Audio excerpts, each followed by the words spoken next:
मैं इकरा चौधरी, जो लोकसभा की सदस्य निर्वाचित हुई हूँ, सत्यनिष्ठा से प्रतिज्ञान करती हूँ कि मैं विधि द्वारा स्थापित भारत के संविधान के प्रति सच्ची श्रद्धा और निष्ठा रखूंगी। अस्सलामुअलैकुम दोस्तों, ये बात बिल्कुल सच है कि होता वही है जो अल्लाह चाहता है। ये मैं इसलिए कह रहा हूँ कि इकरा हसन ने कभी ख्यालों में भी नहीं सोचा था कि वो एक दिन राजनीति में आएगी और इस तरीके से झंडे गाड़ देंगी। इस बार के लोकसभा चुनावों में जिसने सभी देशवासियों का ध्यान खींचा है वो है इकरा चौधरी। आज देश के हर किसी की जुबान पर सिर्फ इकरा हसन चौधरी का नाम है। महज 27 साल की उम्र में सांसद बनकर संसद पहुंचने वाली इकरा चौधरी को क्यों लंदन से अपनी पढ़ाई छोड़कर वापस आना पड़ा और इकरा हसन के कौन है राजनीतिक गुरु, ये सब आपको इस इंफॉर्मेटिव वीडियो में जानने को मिलेगा, तो अंत तक बने रहिएगा। दोस्तों, सबसे बड़ा सवाल ये है कि आखिर कौन है इकरा हसन और कैसे उनको लोकसभा का टिकट मिला, तो आइए इस पर थोड़ी चर्चा कर लेते हैं। दोस्तों, इकरा नाम का इस्लाम में मतलब होता है तालीम हासिल करना और एजुकेटेड। इकरा हसन अपने नाम के मुताबिक इस पर खरी उतरती है। इनकी शुरुआती तालीम केराना से हुई,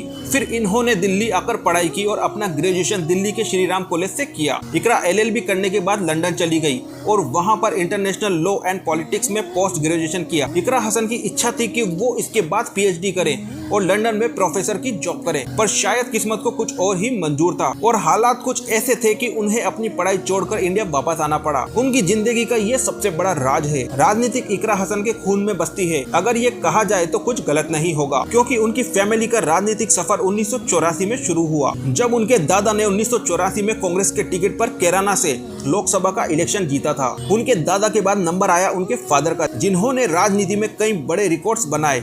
वो न सिर्फ विधानसभा लोकसभा का चुनाव जीते बल्कि राज्यसभा के भी सदस्य रहे हैं। इसके बाद इकरा हसन की मां तबस्सुम हसन भी केराना से लोकसभा का इलेक्शन जीत चुकी हैं। उनके भाई नाइद हसन भी केराना से विधायक हैं। अब बात करते हैं उस राज के बारे में जिसकी वजह से उनको पढ़ाई छोड़कर इंडिया वापस आना पड़ा और उसी राज की वजह से उनको इतनी शोहरत भी मिली। दरअसल दोस्तों, ये मामला है साल 2022 का, जब यूपी में विधानसभा के इलेक्शन हो रहे थे। तब नाइद हसन पर करप्शन के चार्ज लगाकर उन्हें जेल में डाल दिया गया। जब ये बात लंदन में इकरा हसन को पता चली तो वो तुरंत अपनी पढ़ाई छोड़कर इंडिया वापस आ गई और अपने भाई को जेल से निकलवाने का प्रयास करने लगी और नाइद हसन के लिए door to door election campaign चलाने लगी। घर घर जाकर भाई के लिए वोट मांगना और सोशल मीडिया पर जबरदस्त कैंपेनिंग का नतीजा रहा कि नाइद हसन जेल से ही वो चुनाव जीत गए। इसके बाद इकरा हसन से खुद समाजवादी पार्टी के मुखिया अखिलेश यादव मिलने आए थे और वो इकरा हसन को 2 साल पहले ही लोकसभा का टिकट देने का वादा करके गए थे। और जब 2024 के लोकसभा इलेक्शन की डेट फाइनल हुई